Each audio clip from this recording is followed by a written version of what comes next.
Good morning, Gulf to Lake Church. Here we are again on another Wednesday. It is the 20th day of July, 2022. Moving right along. And let's see, anything I need to share with you? Just look forward to seeing you on Sunday.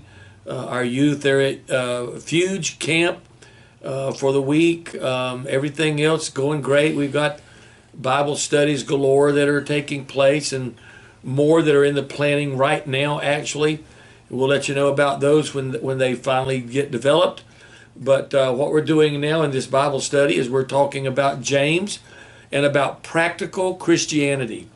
And we have been talking about temptation, and then we kind of branched a little bit out from that and started talking about the problem with our lives with lust.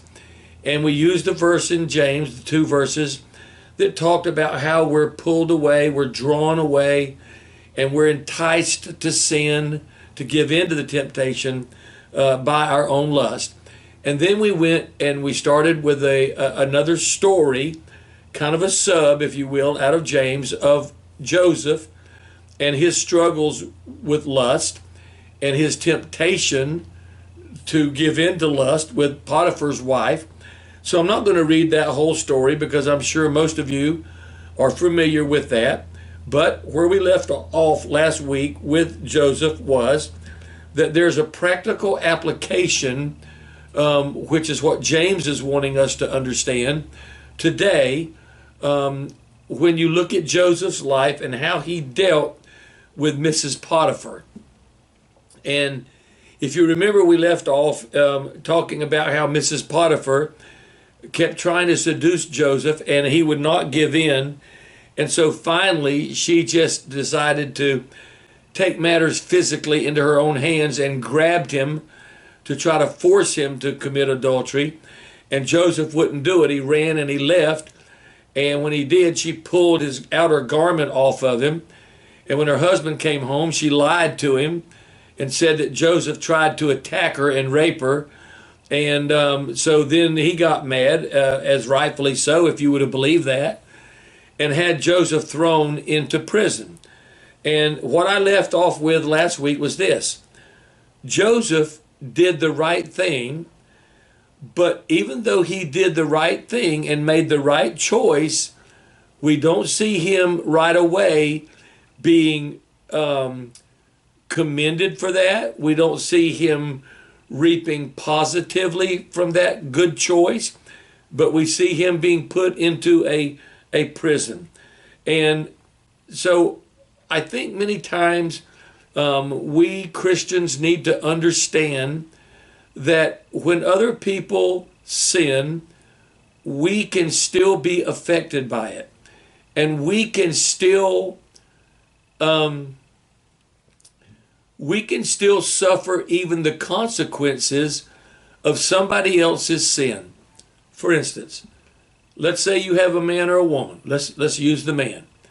And that man cheats on his wife, on his family, and gives in to lust. It doesn't just affect him. It affects his wife. It affects the kids. And they may be totally and are innocent victims. And so we have to understand that that is true. And that is where a lot of people lose their faith and lose their desire to live for the Lord in practical Christianity simply because of this one thing. Why should I be suffering for what somebody else did? So now let's go and let's look at what could be a practical application for us today. Well, I believe there's four important observations to help you and me in our struggle to say no when lust is saying yes. First of all would be this. Don't be weakened by your situation. What do I mean by that? Don't be weakened by your situation. See, there were several aspects of Joseph's position that could have caused him to say yes to lust, but he said no. For instance, think about this. Joseph enjoyed a very secure, high-paying job with really potential for unlimited advancement. Joseph had a personality and had made so many accomplishments in his work. He was the object of praise. People praised him. His boss praised him. And maybe more dangerous than anything else, Joseph had complete autonomy. Joseph was not really accountable. Remember what we read? To no one. That he didn't have to give an answer for anything. Whatever he did, Potiphar agreed with it. And folks, those things make it easy. And I thought about this a lot in preparation for this today.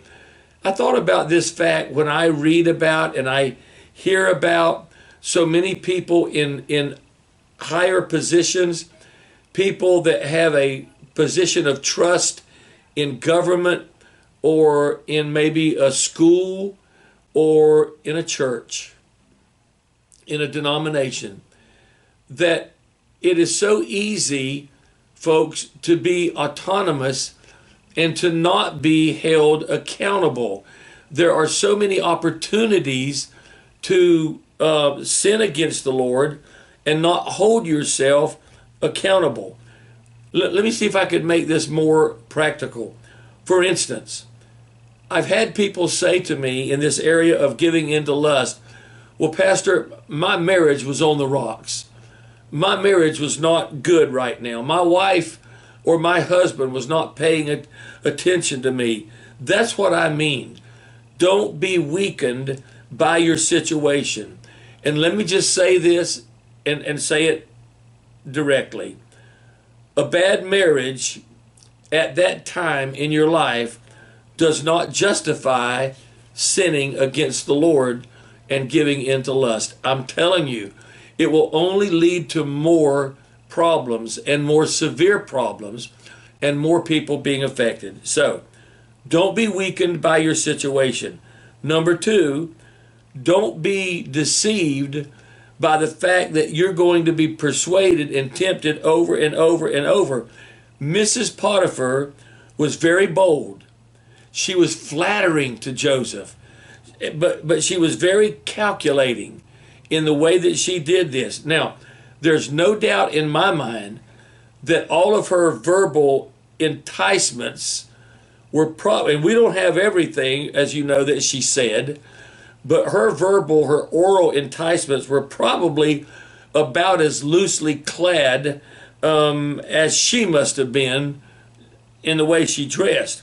We'll never know exactly what those words were, but again, let me make this because we're trying to make a practical application to today. What I've heard, what people have said, well, you know, your wife doesn't love you like she should. Your wife's not taking care of you. I'll never forget one lady that called me, this was many years ago, on the phone to tell me about somebody else in our church, a man that she was attracted to, and was trying to tell me how this man's wife wasn't taking care of him and doesn't love him like she should. Or I've heard, and usually it's from the man's side, well, if you'll do this with me, if you'll have this illicit relationship, it'll prove that you really do love me. Or look, nobody will ever find out. It's perfectly safe. Or, you know, what's it going to hurt? We're going to get married anyway. So what's it going to hurt? So don't let the enemy, by just constant persuasion, cause you to give in to lust. Third, and I think I mentioned this last week, telling you about it, is don't be gentle with your emotions. Folks, resist the first tiny pull of this kind of temptation. Remember, we said that in the Bible, there are some times and places where when the Lord talks about temptation, he says, stand up, you know, stand up to it, hold your ground. But folks, in the area of lust, sexual lust, I'm not even talking about lust now for power or money or position. I'm talking about the thing that so easily is destroying America today, and that is sexual lust. Resist the very beginning of that. And the Bible says, flee from it. This is the one sin where it says, get up and run. As Christians, we have to learn, folks, to refuse to entertain lustful thoughts, even for a moment. We've got to try, the moment it comes in, we've got to get rid of it. Remember that saying by John Wesley, I can't keep the birds from circling over my head, but I can keep them from building a nest in my hair. And that's what we're talking about. Don't be gentle with your emotions. Don't try to entertain them. Get rid of them. And then the fourth thing, don't be confused by the immediate results. What do I mean by that? Don't be surprised when your Mrs. Potiphar keeps coming back time after time again to tempt you. Saying no, listen, some of us guys, we know this. Saying no to temptation, whatever kind it may be, that doesn't banish it forever. That doesn't mean we're not going to be tempted in that area again. We're probably going to be tempted in that area over and over and over again. I'm telling you, men, you know this. I'm just telling you from a man to another man, and ladies to other ladies. I hope you'll hear this too, because I know that ladies can struggle with this. But lust does not give up that easily. It will keep coming back. So be prepared that you've got to say no today, tomorrow, next hour, hour after that. Saying no to lust. All right. Joseph had a commitment not to sin. And folks, the battle of saying no to temptation of lust is won or lost in your attitude toward sin. We have such a nonchalant, almost it doesn't really matter attitude today toward sin. We have got to get back to the fact that, folks, God sees it as an abomination.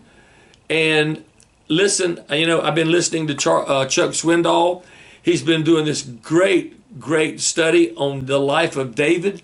And one of the things that I've learned in the last 2 days, I mean, I knew it, but I've relearned is this. God can forgive you, and God will forgive you if you honestly repent. But that does not mean that all the consequences of what you've done will be taken away. You remember what God said to David when David finally confessed about his sin with Bathsheba? And it was like almost 9 months, 10, maybe a year, over a year later. And David said, I have sinned. And Nathan said, God has forgiven you. In other words, God's grace is not going to kill you right now. And God has forgiven you for the penalty of that sin, which should be death in hell.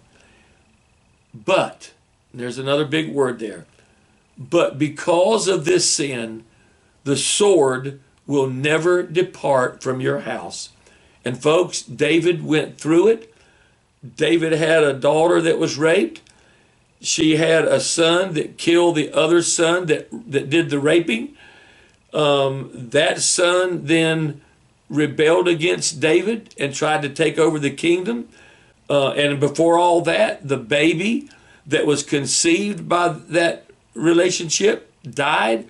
And it was true. The sword never left his side. And you know, one of the things that I was thinking about in the last few weeks, because I was reading about the kings of Judah and reading about David, and that was that even though David, you know, had a good life overall, it says that he was coming to near the end of his life, and he was only 70 years old. But the effects of a hard life and sin took its toll on him, so that he died at really back then a very young age. So that final thought is this. I want to leave this with you before I move to the next major section. Ask myself and ask yourself, is my battle plan to overcome lust? Is it that I'm not going to sin very much, or that I'm not going to sin at all? Ask yourself that question. Am I not going to sin very much, or not at all? Well, we want to move to the next section, so I'm going to give you the scriptures, get a quick drink, and then we'll start with the new section.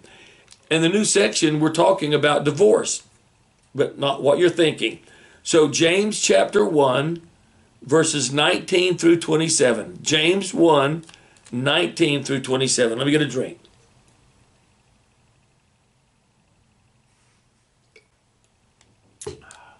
You know, I did a wedding last night, and I went to the couple's house. We were going to meet there before we went to the wedding site in Terra Vista.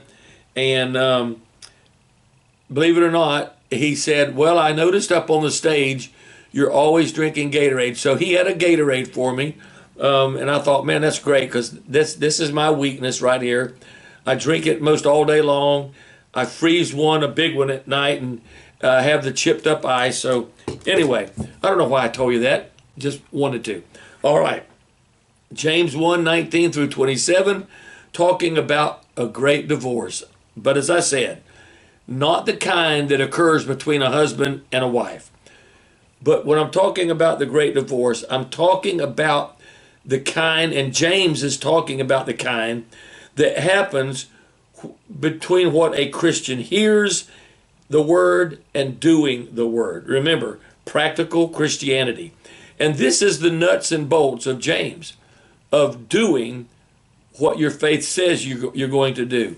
Now, the grounds for this kind of a divorce is not incompatibility like it is with a husband and a wife, but it's inconsistency. One of my favorite writers of past is A.W. Tozer. And A.W. Tozer said these words, and let me just read them for you. It'll take me about a minute or two. There is an evil which I have seen under the sun. It is the glaring disparity between theology and practice among professing Christians. So wide is the gulf that separates theory from practice in the church that an inquiring stranger who chances upon both would scarcely dream that there was any relation between them. An intelligent observer of our human scene who heard the Sunday morning sermon and later watched the Sunday afternoon conduct of those who had heard that sermon would conclude that he had been examining two distinct and contrary religions. I'm going to finish this up, but I'm just thinking about what that might mean to me, what I'd be saying, and it would be this. If my actions on Monday through Saturday do not match what I do on Sunday in church, then it's not a real Christianity. And that's what James is saying here. So then A.W. Tozer goes on and says this. It appears that too many Christians want to enjoy the thrill of feeling right, but are not willing to endure the inconveniences of being right. Isn't that a great statement? Let me read that again.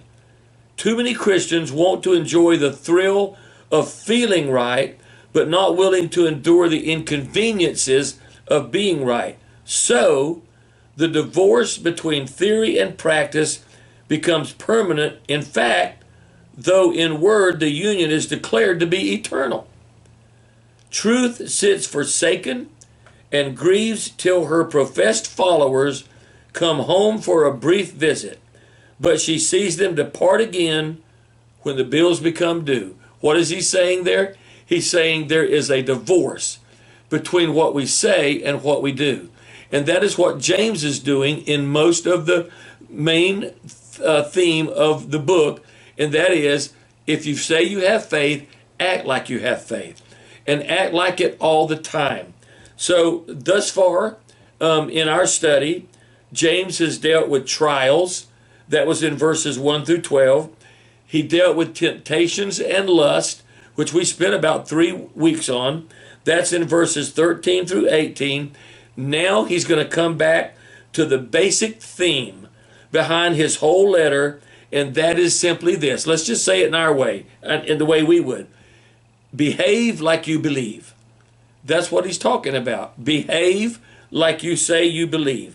And I'm going to, I think, stop there and then pick up next Wednesday with giving you 4 observations that James makes about the truth before he jumps into this living the way you say you're going to live. So again, God bless you, Steve. How we doing all right with time? Mm-hmm. All right. Well, we're glad that you tuned in with us today. We thank you so much. I've got a couple of important things I want to share with you in the fairly near future. I'll probably do that by email and maybe even a letter, because they're that vital and that important.